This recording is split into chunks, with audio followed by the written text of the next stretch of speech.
Hi, my name's Chris Fox, and I'm the composer for Desperta Ferro. I just wanted to give you a brief history of this piece of music and why I chose to write it. Several years ago, I heard this story of the Almogàvers, who were medieval warriors on the Iberian Peninsula who would go into battle, but before they went to battle, they would sharpen their swords on the rocks, and the sparks would fly into the night sky, and they would scream, Desperta Ferro, which meant awake iron or rise iron. So when I was asked to write a piece of music for ACDA Central Pennsylvania's Boys Noise last year, I decided that this was a great story that the boys could really get into.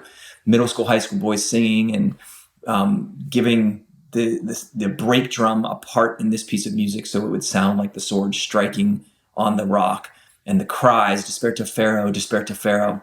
But I wanted to make sure that we also had the message that was a battle worth fighting. And so I thought about leaders like Martin Luther King Jr., Mandela, Gandhi, that have gone before us in a peaceful way and fought a battle of justice and righteousness. And so as we sing this song, we think of the idea of going into battle, that even though we do a battle cry, that eventually that battle cry has to become a battle.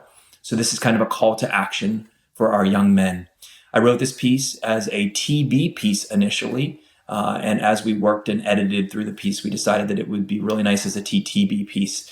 So if you have a smaller group of men and you want to do it in a tenor and bass and leave out the middle voice, it'll work just fine that way as well.